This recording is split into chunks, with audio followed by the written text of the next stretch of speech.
Welcome to beat the street.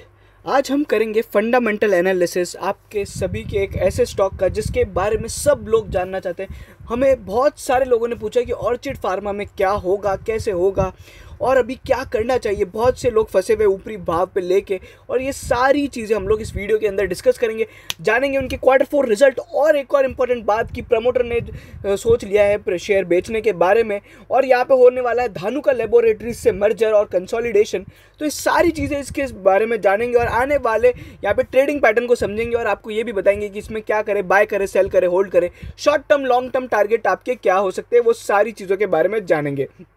चलिए, सबसे पहले मैं आपको एक बात बताना चाहता हूँ। ऑर्चिड फार्मा पे हम लोग ने एक बहुत ही डिटेल्ड और फंडामेंटल एनालिसिस किया था, जिसके अंदर हमने बताया था बहुत सारी चीज़ें, पूरे रिजोल्यूशन प्लान को बताया था और यहाँ पे उसकी वैल्यूएशंस को कंपेयर किया था। और आप देखोगे तो बहुत ही ज़्यादा डिटेल्ड एनालिसिस था। अगर आप वो देखना चाहते तो आई बटन दबा के देख सकते हैं। बट मैं उसमें एक इंपॉर्टेंट बात बताना चाहूँगा कि जब ये अपना जो शेयर था ऑर्चिड फार्मा, इसने यहाँ पे 31 मार्च को है ना हाई बनाया था, बिल्कुल लगभग जिस दिन हम लोग ने ना हमारा एनालिसिस पोस्ट किया था 31 मार्च को। ये आप देख सकते हो, हमारा ब्लॉग है, 31 मार्च की डेट है जहाँ पे है ना ये एनालिसिस पोस्ट किया गया था, जो आप देख सकते हो। ठीक है, फिर वहीं पे अगर आप देखोगे तो उसके बाद से ये है ना एकदम गिरने लग गया। और हमने हमारे एनालिसिस में साफ साफ बोला था कि आप इसको यहाँ पे बेचने के लिए सोचने लग जाओ, और यहाँ पे हम लोग ने बहुत ज़्यादा डिटेल्ड इंसाइट दिए थे।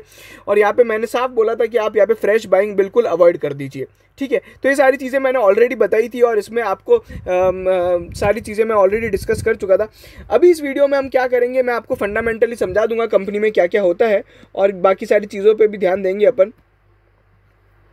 चलिए, तो यहाँ पे सबसे पहले अगर मैं आपको बताऊँ, सबसे पहले तो आप हमें इंस्टाग्राम पे फॉलो करने लग जाइए, क्योंकि इंस्टाग्राम पे हम लोग बहुत सारी चीज़ें करने लग गए हैं, तरह तरह के यहाँ पे इन्फोग्राफिक्स डालने लग गए हैं। और यही नहीं, बल्कि अगर आप वो ऑर्चिड फार्मा वाला जो फंडामेंटल एनालिसिस है वो यहाँ पे आप है ना हमारे इंस्टाग्राम हैंडल पे भी देख सकते हैं। हम लोग ने बहुत पहले यहाँ पे डाला था, और अगर आप देखोगे तो यहाँ पे जरूर होगा इंस्टाग्राम पे, ये रहा, जैसे कि आप देख सकते हो स्क्रीन पे। तो आपको कुछ नहीं करना है, यहाँ पे सर्च करना है केवल यहाँ पे बीट द स्ट्रीट 10 को, जो कि हमारा हैंडल है। फटाफट से आ जाओ। जिस तरीके से आप लोग ने हमें प्यार दिखाया, टेलीग्राम पे लगभग 3500 सब्सक्राइबर वहाँ पे ज्वाइन हुए हैं, तो अब यहाँ पे अपन इंस्टाग्राम पे धमाल करेंगे और बहुत तरह तरह की आपको चीज़ें बताएंगे। चलिए, यहाँ पे अगर हम बात करें हमारे यहाँ पे टॉपिक के बारे में, जो कि नाम है हमारा ऑर्चिड फार्मा। चलो, सबसे पहले बोर्ड मीटिंग में क्या क्या हुआ है वो एक अपडेट दे देता हूँ मैं आपको फटाफट से। बहुत बड़े बड़े डिसीजन हुए थे। सबसे पहले फिनेंशियल्स को अप्रूव किया गया, कंपनी लॉस में है। ठीक है, ऑडिटर ने उठाए हैं कंपनी पे सवाल, यहाँ पे कंपनी फिनेंशियल्स पे, जो कि बिल्कुल भी अच्छी बात नहीं है। मैंने ऑलरेडी बताया था कि कंपनी लॉस में ही रहने वाली है। अच्छा, उसके बाद कंपनी के कुछ GDR है। GDR का मतलब क्या होता है, देखिए आप समझिए। अगर बाहर के लोगों को कंपनी में पैसा लगाना होता है ना, और बाहर के स्टॉक एक्सचेंज में अगर अपने शेयर को लिस्ट करना होता है, तो उसको GDR कहते हैं। ठीक है, ग्लोबल डिपॉजिटरी रिसिप्ट। अब कंपनी के यहाँ पे ग्लोबल डिपॉजिटरी रिसिप्ट है, जिसको लग्जमबर्ग स्टॉक एक्सचेंज और लंदन स्टॉक एक्सचेंज से यहाँ पे डीलिस्ट करने के लिए सोच लिया गया है, जिससे कुछ खास इंपैक्ट नहीं पड़ेगा इंडिया में। अच्छा, उसके अलावा कंपनी अपनी एक है ना एक NPNC फॉर्मुलेशंस करके एक कंपनी थी। अब अगर आप देखोगे तो वो डिवीजन जो है बेसिकली वो यहाँ पे एक अपनी JV को यहाँ पे बेचेगी विद अ सब्सिडरी। अगर आप देखोगे तो ये कंपनी कुछ बिजनेस ट्रांसफर कर रही है कुल मिला के, जो यहाँ पे थोड़ा बहुत ये चीज़ें हैं। ठीक है, इसके बारे में ज़्यादा कुछ इंपैक्ट नहीं आने वाला है। ठीक है, शेयर प्राइस में कुछ आएगा नहीं। इंपॉर्टेंट बात ये है कि शेयर में यहाँ पे अभी प्रमोटर कर रहे हैं, यहाँ पे डीलिस्टिंग अपना स्टेक बेचने के लिए सोच रहे हैं। अभी अगर आप देखोगे तो जो मिनिमम पब्लिक शेयर होल्डिंग है 10% अचीव करना है, उसके बारे में यहाँ पे अभी बातें हो रही है। अच्छा, अब अगर आप ये पूछेंगे कि ये 10% कब अचीव करना होता है, लगभग शायद है ना 1 साल या 1 साल के अंदर इसको अचीव करना होता है। और धानुका पिछले नवंबर में लिस्ट हुआ था और इस नवंबर में ये आ चुका है। तो अब 1 साल के अंदर यहाँ पे इसको प्रमोटर को अपना 10% स्टेक बेचना पड़ेगा। इसके बारे में मैंने अपने ब्लॉग में भी और वीडियो में भी बताया था कि यहाँ पे धानुका में प्रमोटर्स को अपना स्टेक कम करना पड़ेगा। और आप सभी को पता है कि अगर प्रमोटर स्टेक कम करते हैं और इतने ऊंचे भाव पे, तो यहाँ पे हो सकता है कि प्रमोटर थोड़े कम भाव पे शेयर बेचे और यहाँ पे शेयर में एक यहाँ पे प्रॉब्लमेटिक सिचुएशन हो। ठीक है ना, तो यहाँ पे मैंने पहले ही बताया था कि आप है ना धानुका में जो ऑर्चिड फार्मा है उसमें धानुका लेबोरेटरीज अपना स्टेक बेचता है, तो यहाँ पे वापस शेयर थोड़ा और गिर सकता है। अभी तक हमारी जितनी भी राय थी ना ऑर्चिड फार्मा पे, लगभग सब सही होती आई है। फिर कंपनी यहाँ पे एक और जो प्लान सोच रही है, धानुका लेबोरेटरीज जो इनके यहाँ पे प्रमोटर ग्रुप है, प्रमोटर कंपनी है, और ऑर्चिड फार्मा को यहाँ पे कंसोलिडेशन मतलब बेसिकली मर्ज करने का सोच रही है। और यहाँ पे अगर आप देखोगे तो उसके लिए अभी एक कमेटी बिठाई गई है जो इसके बारे में सोच विचार करके प्रपोजल देगी। तो ये एक यहाँ पे एक बड़ा मूवमेंट हो सकता है। अच्छा, उसके अलावा अगर आप देखोगे तो यहाँ पे जो उसके अलावा यहाँ पे क्या हो रहा है, कंपनी ने एक तरह की यहाँ पे नया मॉलिक्यूल डेवलप किया है ओसिड, जिसका नाम है 1590। और वो यहाँ पे कंपनी जो मॉलिक्यूल डेवलप किया है, वो दवाई जो डेवलप करी है, वो एक अलर्का करके एक कंपनी है, उसको यहाँ पे लाइसेंस कर दिया गया है। और वो यहाँ पे फेज 3 क्लिनिकल ट्रायल में है, जिसका यहाँ पे अभी लाइसेंस वगैरह ले लिया जाएगा, या तो अब वो खुद लाइसेंस लेंगी या फिर इनको बोलेंगी। और अच्छा, इसके अलावा ये जो कंपनी है अगर आप देखोगे तो यहाँ पे $78 मिलियन प्लस की यहाँ पे रॉयल्टी डेवलप हो सकती है। और अगर आप देखोगे तो यहाँ पे जो ये वाली कंपनी है, और इसमें यहाँ पे जो रॉयल्टी मिलेगी 6 से 8% पे रॉयल्टी मिली जाएगी ओवरऑल सेल्स की। तो ये सारी चीज़ें, और अगर आप देखोगे तो आने वाले टाइम में इसकी थोड़ी बहुत डिमांड बढ़ेगी, और यहाँ पे कंपनी के लिए ये लोग काम करने वाले हैं। तो यहाँ पे एक रेगुलर स्ट्रीम ऑफ इनकम यहाँ पे डेवलप होता हुआ दिखाई दे रहा है ऑर्चिड फार्मा के लिए। चलिए, उसके अलावा यहाँ पे अभी कंपनी ने जो एक डिस्क्लोजर दिया है, जो वो टर्नओवर है एनपीएनसी का, अगर आप देखोगे जो 2021 के लिए मतलब 2133 लाख रुपए का टर्नओवर है जिस बिजनेस को बेचा जा रहा है, वो यहाँ पे ओवरऑल रेवेन्यू का यहाँ पे 4.7% है। उसकी जो नेटवर्थ है वो यहाँ पे अगर आप देखोगे वो यहाँ पे 77 करोड़ रुपीस दिखाई गई है, मतलब ये आप देख सकते हो। और ये डेट ऑफ एग्रीमेंट वगैरह और बाकी सारी चीज़ें हैं। कंप्लीशन कब तक हो जाएगा, जुलाई यहाँ पे बताया गया है, जुलाई में हो जाएगा इसका ट्रांसफर और वो सारी चीज़ें। इससे कितने रुपए मिलेंगे, 170 करोड़ रुपए मिलेंगे अगर आप देखोगे। अच्छा, ये है ना, in the combination of cash और equity stake up to 26% in the new company. ठीक है, अभी 170 करोड़ में से कंपनी ने ये नहीं बताया कि कैश कितना मिलेगा। और धानु का जो अपने ऑर्चिड फार्मा है उसके पास डेब्ट बहुत ज़्यादा है, उसको कैश की बहुत ज़्यादा ज़रूरत है। तो वो सारी चीज़ें हैं और ये पूरा ट्रांजैक्शन है, और जो मैंने आपको ऑलरेडी समझा दिया। चलो आ जाते हैं अगर अपन यहाँ पे फिनेंशियल रिजल्ट पे। जैसे कि मैंने आपको हर बार बताया कि ये कंपनी आने वाले टाइम में भी लॉस में ही रहने वाली है, और इस बार भी लॉस में ही है। बस ये बात है कि थोड़ा लॉस यहाँ पे कम होता हुआ दिखाई दिया है। उसके पीछे मेजर रीज़न है यहाँ पे कंपनी के जो एक्सेप्शनली जो वो है, अगर आप देखोगे एक्सेप्शनल जो चीज़ें होती थी वो यहाँ पे इस बार एक्सेप्शनल आइटम थोड़े कम है। और ओवरऑल यहाँ पे जो रेवेन्यू है वो यहाँ पे अगर आप देखोगे 13,000 लैक्स हो चुका है। मेरे हिसाब से यही है, ये फिगर सारे लैक्स में ही दे रखे, 13,000 लैक्स हो गया। जो पिछले क्वार्टर से अगर आप कंपेयर करते हो, पिछले साल से कंपेयर करते हो, तो रेवेन्यू बढ़ा है कंपनी का। वहीं पे साथ साथ में कंपनी के एक्सपेंसेस भी उतने ही बड़े हैं। ओवरऑल यहाँ पे अगर आप देखोगे तो यहाँ पे कंपनी लॉस में है। 344 लैक्स का कंपनी ने यहाँ पे लॉस पुट ऑन किया है। और वहीं पे अगर आप देखोगे पिछली बार जो ये लॉस था वो यहाँ पे करीबन 4,000 लाख का था, 4,400 लैक्स का यहाँ पे कंपनी ने लॉस पुट ऑन किया था। और अगर आप देखोगे इससे पहले वाले साल, पिछले साल जो बात करें तो यहाँ पे कंपनी प्रॉफिट में थी। तो ओवरऑल यहाँ पे कंपनी की स्थिति बिल्कुल वैसी है। यहाँ पे कुछ भी आप ये मत सोचिए कि पिछली बार से अगर है ना, पिछले क्वार्टर से लॉस वगैरह कम हो गया है तो यहाँ पे आने वाले टाइम में इसका कुछ हो पाएगा। देखो ये सब यहाँ पे होने नहीं वाला है ना। और बाकी अगर आप देखोगे तो ये यहाँ पे लॉस फॉर द पीरियड है, ये जो अपना जिसको अपन बोलते हैं। तो यहाँ पे अगर आप देखोगे तो टोटल यहाँ पे जो लॉस है 2,400 लैक्स है। अभी यहाँ पे कैसा होता है कि ये जो इनका जो डिसकंटिन्यूड ऑपरेशन है, जिसका नाम है नोट 6 में अपन देख लेते हैं कौन सा डिसकंटिन्यूड ऑपरेशन कंपनी बता रही है। देखो वो जो एक इनका ऑर्चिड टावर्स था उसको यहाँ पे जो बेसिकली कंपनी ने बेचा है, कुछ रिलेटेड एसेट्स वगैरह है, जो इनका लैंड वगैरह है वो यहाँ पे कंपनी ने बेचने का जो सोचा है उसके रिगार्डिंग कुछ लॉस था। तो उसको मिला के यहाँ पे 2,400 लैक्स का यहाँ पे लॉस है, जो कि अगर आप देखोगे पिछली बार से और पिछले साल से यहाँ पे थोड़ा लॉस कम होता हुआ दिखाई दिया। ओवरऑल कंपनी यहाँ पे लॉस में ही है। और पूरे साल के लिए अगर आप देखते हो तो कंपनी यहाँ पे जो कंपनी ने लॉस डाला है वो यहाँ पे आप देख सकते हो। पता नहीं क्यों कंपनी ने इस तरीके से डिस्क्लोजर दिया है कि यहाँ पे फिगर ही बिल्कुल नज़र नहीं आ रहे। आई थिंक यहाँ पे है ना सेबी को थोड़ा बहुत सोचना चाहिए किस तरह का कंपनी डिस्क्लोजर देती है और क्या करती है। तो अब फिगर ही यहाँ पे अगर आप देखोगे तो बिल्कुल ही अजीब तरीके से फिगर डाल रखे। बट ठीक है, चलो अगर आप देखोगे टोटल कॉम्प्रिहेंसिव लेवल अगर आप देखोगे 11,000 लैक्स का है। तो ये सारी चीज़ें, कंपनी लॉस मेकिंग है। कंपनी का रेवेन्यू पिछले साल से यहाँ पे अगर आप देखोगे तो यहाँ पे कम हुआ है, जो कि एक है ना सोचने वाली बात है। चलिए, उसके अलावा अब यहाँ पे इस कंपनी में और क्या क्या है मैं आपको बताता हूँ। अभी शेयर होल्डिंग पैटर्न में अपन थोड़ी बहुत चीज़ों को समझेंगे और यहाँ पे जानेंगे। अच्छा, किसी को यहाँ पे नेटवर्थ वगैरह जाननी है तो मैं उसको भी बता दूं। यहाँ पे कंसोलिडेटेड जो नेटवर्थ है वो यहाँ पे है बेसिकली 652 करोड़। ठीक है, और कंपनी का अपन इसको देखेंगे, नेटवर्थ इसको कंपेयर करेंगे तो यहाँ पे अपने को पता पड़ेगा कि प्राइस टू बुक रेशो कहते हैं, और पी रेशो तो है ही नहीं क्योंकि कंपनी प्रॉफिट में है नहीं। ठीक है, बाकी यहाँ पे बोरोइंग्स की बात करें तो कंपनी की जो बोरोइंग्स है परफॉर्मेंस ठीक ठाक रहने के बाद भी कोई बोरोइंग्स में खास यहाँ पे अगर आप देखोगे नॉन करंट लाइबिलिटीज़ में कुछ कम नहीं हुई है। ओवरऑल अगर आप देखते हो तो यहाँ पे बोरोइंग्स थोड़ी बहुत ही कम हुई है, बट ये सारे कंसर्न्स हैं। और साथ ही में अगर आप देखोगे करंट लाइबिलिटीज़ में भी कुछ खास चेंजेस नहीं है। तो ये सारी चीज़ें। अच्छा, कैश फ्लोज़ की बात करें अगर आप देखोगे तो यहाँ पे ओवरऑल जो कैश फ्लोज़ है वो यहाँ पे जो है अगर अपन देखेंगे कैश फ्लो में कितना इंक्रीज डिक्रीज हुआ है, तो यहाँ पे कंपनी का जो बेसिकली कैश फ्लो है वो पिछली बार से कम हुआ है, जो कि यहाँ पे नेगेटिव कैश फ्लो की ये कंपनी रही है। और ये सारी चीज़ें हो रही है बेसिकली। अब यहाँ पे क्या है कि ये जो इनके फिनेंशियल्स है वो थोड़े हिले डुले ही हैं, और ये सारी चीज़ें तो मेरे को थोड़ा समझ ही कम आता है। मैंने ऑलरेडी स्टॉक पे है ना बहुत मना किया था कि इसमें आप बिल्कुल भी मत एंटर कीजिए। और अच्छा, बहुत से लोग हैं ना, बहुत सारे जो पुराने ऑर्चिड फार्मा के शेयर होल्डर्स हैं, जिनको ये नहीं समझ में आ रहा है कि उनके शेयर्स कैसे कम हो गए, उसके बारे में मैंने बहुत ही डिटेल में बताया था कि उनको कैसे नुकसान हुआ है और कैसे यहाँ पे आने वाले टाइम में DHFL और यहाँ पे जेट एयरवेज में एक बहुत भारी नुकसान लग सकता है अगर आपके पास शेयर है तो ये अगर आपको वीडियो देखना है तो पुराना ऑर्चिड फार्मा का वीडियो देख लो, नहीं तो आप हमारा जेट एयरवेज का फंडामेंटल एनालिसिस देख लो, नहीं तो हमारे DHFL का फंडामेंटल एनालिसिस देख लो। सारी वीडियो आई बटन में आपको मिल जाएंगे, मैं शेयर कर दूंगा। चलिए, प्रमोटर्स के बाद यहाँ पे अब हम आ जाते हैं ऑडिटर पे। ऑडिटर ने यहाँ पे कंपनी पे क्या क्या सवाल उठाए हैं उसको थोड़ा मैं जानना चाहूँगा, बिकॉज यहाँ पे बहुत कम कंपनीज होती हैं जो यहाँ पे ऑडिटर पे यहाँ पे जो होता है यहाँ पे ना सवाल उठाती है।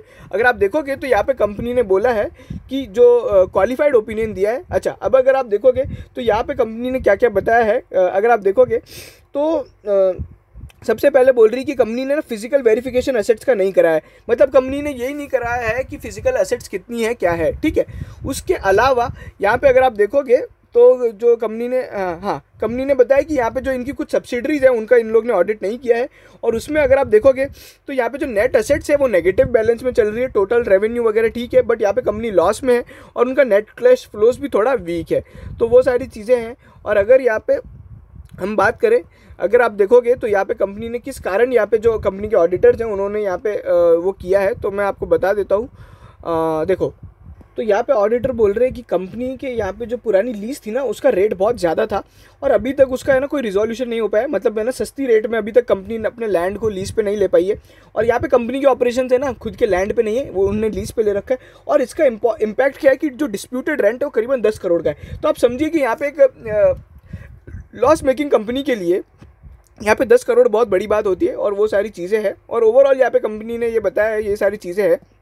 अच्छा, उसके अलावा यहाँ पे अगर आप देखोगे तो ये कंपनी ने एसेट्स वगैरह वो जो ऑडिटर ने थोड़ी बहुत डिटेल्स और दी थी, और ये सारी चीज़ें हैं।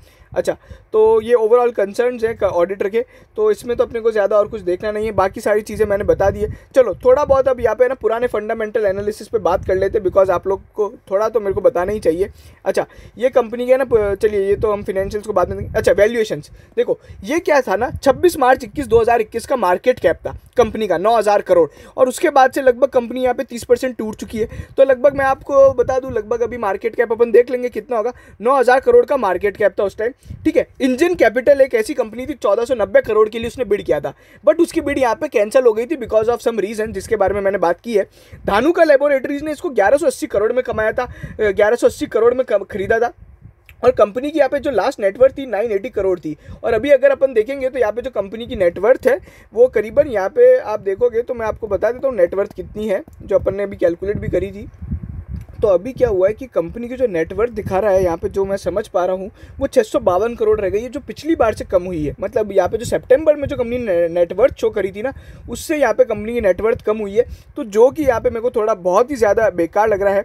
इस कंपनी के बारे में मैं इतना अब कंफर्टेबल नहीं हूँ, क्योंकि यहाँ पे अगर नेटवर्थ अगर कंपनी की नेगेटिव हो जाती है तो बहुत ज़्यादा प्रॉब्लम है। चलो, और यहाँ पे अगर आप देखोगे तो मैंने ये बताया था, मैंने ये क्या बताने की कोशिश करी थी कि आप एक ऐसी कंपनी को 9,000 करोड़ का जिसका मार्केट कैप है उसको खरीदने जा रहे हो, जिसको प्रमोटर्स ने 1180 करोड़ में खरीदा था, उसकी नेटवर्थ 980 करोड़ थी और अब यहाँ पे कम हो गई है, 680 करोड़ हो गई है लगभग। और वहीं पे जो बाकी जो पुराना आदमी था वो भी कम पे खरीद रहा है। तो यहाँ पे एकदम साफ सी बात थी कि कंपनी को आप महंगे में खरीद रहे हो, ठीक है। और वहीं पे अगर आप देखोगे तो आप क्या कर रहे थे उस टाइम, 2400 रुपये का जब भाव था, जब आप शेयर को खरीद रहे थे, उसकी जो वर्थ थी केवल 240 रुपये, और वो कंपनी जो थी वो नेगेटिव नेट है ना, लॉस में मेकिंग थी। तो ये सारी चीज़ें थी जो मैंने यहाँ पे कंसर्न्स रेज किए थे। और उसी के अलावा मैंने ये भी आपको बताया था कि यहाँ पे ऐसा नहीं है कि बार बार कभी हुआ है, मतलब ये पहले ना आलोक इंडस्ट्रीज और रुचि सोया में भी देखा गया कि शेयर प्राइस ऊपर जाके एकदम से टूटता है और फिर वो बिल्कुल वहीं रहता है। और इसलिए मैंने साफ बोला था कि जो 2400 रुपये का भाव चल रहा है उस पर आपको बेच देना चाहिए, और वो सारी चीज़ें मैंने ऑलरेडी बताई थी, बट बहुत से लोगों ने नहीं बेचा था। और अब भी लोग बाग यहाँ पे फंसना चाह रहे, तो मैं बिल्कुल राय नहीं दूंगा। और आपका अभी आप देख लो, अगर आप देखोगे ना ऑर्चिड, जैसे अभी अपना रुचि सोया और इसका भाव देख लो, अब बिल्कुल है ना रेंज बाउंड ट्रेड हो रहा है, और बिल्कुल ऑर्चिड फार्मा भी इसी भाव पे रहेगा, 1400, 1300, 1500, बस इस भाव पे पे ट्रेड होगा। अब कोई ये सोच के बैठा है कि यहाँ से अब एकदम मल्टी बैगर वापस रिटर्न मिलेंगे कि भैया 2400 रुपये का हाई मारे तो अब हम यहाँ पे खरीद लें कि 3000 रुपये चला जाएगा, बिल्कुल नहीं होगा। प्रमोटर को यहाँ पे स्टेक कम करना है, 10% स्टेक बेचना है, उसके लिए वो ऑफर फॉर सेल लाएंगे और ये सारी चीज़ें। अच्छा, अब यहाँ पे एक थोड़ा इररेलेवेंट टॉपिक होगा कि यहाँ पे जो मैंने समझाया था कि यहाँ पे क्या हुआ था, तो बेसिकली है ना, जो पुराने शेयर होल्डर्स थे ना, उनकी यहाँ पे 99% वेल्थ खत्म हो गई थी। कैसे हुई थी वो? बेसिकली क्या हुआ कि अभी धानुका लेबोरेटरीज का स्टेक 99% के लगभग है, ठीक है। और जब पुराने शेयर होल्डर थे तो उनका स्टेक 100% था। अब यहाँ पे नए शेयर होल्डर को 99% स्टेक देने के लिए पुराने शेयर होल्डर्स को यहाँ पे क्या किया, उनके 100 शेयर को एक में कन्वर्ट कर, मतलब एक एग्जाम्पल बता रहा हूँ, उनके 100% स्टेक को 1% में कन्वर्ट कर दिया गया। इससे क्या हुआ, किसी के पास अगर 218 शेयर थे पुराने भाव के, जो कि 2.5 लाख रुपए के शेयर होते थे, वो अब केवल यहाँ पे ना 2100 रुपए के रह गए, 2100 रुपए के रह गए और अभी एक ही शेयर रह गया। मतलब उनकी 218 शेयर यहाँ पे एक शेयर में बदल गए। और ऐसा बिल्कुल यहाँ पे मैं आपको बता रहा हूँ रुचि सोया में हुआ था और आलोक इंडस्ट्रीज में हुआ था। आने वाले टाइम में DHFL और जेट एयरवेज में होने वाला है। और उन दोनों के बारे में मैंने बहुत ज़्यादा बार आपको बताया कि दूर रहो, नहीं तो आपका ऐसा वेल डिस्ट्रक्शन होगा, आप लोग का पैसा यहाँ पे अगर खत्म होता है ना तो हमको बहुत ज़्यादा प्रॉब्लम होती है, ठीक है ना। एक रिटेल निवेशक होता है ना, उसको इतना पता भी नहीं होता है कि यहाँ पे क्या करना है और बहुत सारी चीज़ें हो जाती है। तो ये सारी चीज़ें थी। बाकी शेयर होल्डिंग पैटर्न में अपन अगर आए तो चेंजेस यहाँ पे देख लेते हैं। शेयर होल्डिंग पैटर्न में क्या क्या चेंजेस है, जैसे कि मैं बताया 98% यहाँ पे स्टेक है जो बेसिकली यहाँ पे प्रमोटर्स का है। और यही एक यहाँ पे रीज़न है कि यहाँ पे इसका ऑर्चिड फार्मा का यहाँ पे शेयर क्यों भाग रहा है, क्योंकि प्रमोटर के पास ही सारा स्टेक है और बाजार में शेयर बहुत कम है। तो ये सारी चीज़ें थी।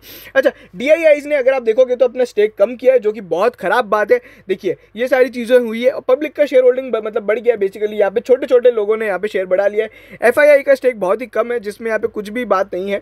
और ये सारी चीज़ें, पहले LIC का स्टेक था जिनने सितंबर 2020 में यहाँ पे एग्जिट कर लिया था, उसके बाद से ये लोग हैं नहीं। तो ये सारी चीज़ें मतलब सभी तरह से यहाँ पे नेगेटिव है। तो मेरे को इस कंपनी से यहाँ पे दूर रहने की राय रहेगी। ओवरऑल यहाँ पे जो चीज़ें हैं वो मेरे को कुछ खास नहीं दिख रही है। अभी मार्केट कैप 6050 करोड़ चल रहा है और ये सारी चीज़ें। अच्छा, यहाँ पे अभी क्या करना चाहिए, देखो जिन लोग ने पुराने भाव पे ले रखा है 2400-2500 रुपये पे, थोड़ा अगर आप होल्ड कर लो तो यहाँ पे 1500 रुपये तक का वेट कर लेना, ठीक है ना। अभी यह जो बेसिकली भाव चल रहा है अगर आप देखोगे 1500 से 1600 रुपये तक का आप वेट कर लेना इसमें, मेरे को जितना लग रहा है, ठीक है। बाकी यहाँ पे कोई भी फ्रेश बाइंग बिल्कुल मत करना, और किसी ने बहुत कम भाव पे ले रखा है तो बिल्कुल निकल जाए। यहाँ पे आने वाले टाइम में बिल्कुल अब ये रेंज बाउंड ट्रेड होगा। बहुत अच्छी अच्छी कंपनियां यार, न्यूलैंड फार्मा लो, लॉरेस लैब्स लो, ठीक है। और ये सारी जो कंपनियां न्यूलैंड लैब्स लो, लॉरेस लैब्स लो, इतनी बढ़िया बढ़िया कंपनियां हैं। उनमें API कंपनियों में लगाओ। लुपिन है बढ़िया बढ़िया कंपनी। डॉक्टर रेड्डी का शेयर देखो कहाँ से कहाँ भाग रहा है। ऐसी कंपनियों में लगाओ जो यार फंडामेंटली स्ट्रांग हो, ठीक है।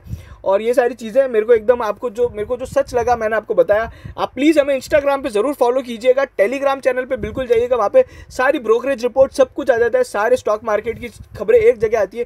केवल ये छोटे शेयर होल्डर्स के लिए कर रहे हैं कि उनको सारी खबरें एक जगह मिल जाए। और वो टेलीग्राम पे फॉलो करना, इंस्टाग्राम पे जरूर फॉलो करना।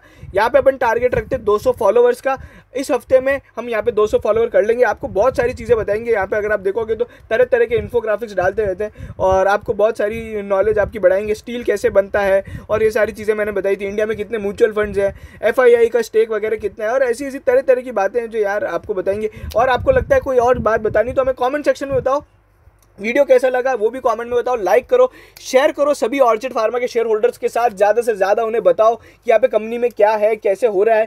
DHFL और जेट एयरवेज के वीडियो मैं लिंक इन डिस्क्रिप्शन में भी दूंगा। और आप सभी लोगों को बताइए कि उनसे दूर रहें। बहुत लोगों का नुकसान हो जाता है और हमको भी यहाँ पे बिल्कुल यहाँ पे पसंद नहीं है और हमको अच्छा भी नहीं लगता है। छोटे छोटे निवेशक होते हैं, 20-30 हज़ार रुपये लेते हैं और उनके शेयर जब यहाँ पे नुकसान लगता है उनको 5-5 हज़ार का, तो हमें बहुत थोड़ा दुख होता है। आपको क्या लगेगा कि केवल बोलने के लिए बोल रहे हैं, लेकिन हमें पता है। हमें ऑलरेडी यहाँ पे रिलायंस इंडस्ट्रीज़ के जो PP का हमने वीडियो बनाया था उसमें बहुत से लोगों ने अप्रोच किया था और ये सारी चीज़ें। अच्छा, किसी भी तरह के स्टॉक मार्केट की यहाँ पे क्वेरी हो तो आप हमें बिल्कुल बेझिझक व्हाट्सएप कर सकते हैं। बस आप सब्सक्राइबर होने चाहिए तो हम यहाँ पे आपकी सभी तरह की क्वेरी यहाँ पे सॉल्व करेंगे। कि आप किसी भी स्टॉक में फंसे हुए हो, किसी भी स्टॉक में आपको राय जाननी है तो ये सारी चीज़ें करेंगे। शायद ही यूट्यूब पे ये सारी चीज़ें कोई कर रहा है आपके लिए, तो थोड़ा आप यहाँ पे हमें यहाँ पे अपना यहाँ पे प्यार दिखाइए, सब्सक्राइब कीजिए चैनल को और हम यहाँ पे आपकी बहुत ज़्यादा हेल्प करेंगे आपके यहाँ पे पैसे बनाने में। और ये सारी चीज़ें बढ़िया बढ़िया कंपनियों में पैसा लगाओ, ठीक है, वो सब चलेंगी और वो हमेशा चलती रहेंगी, ठीक है।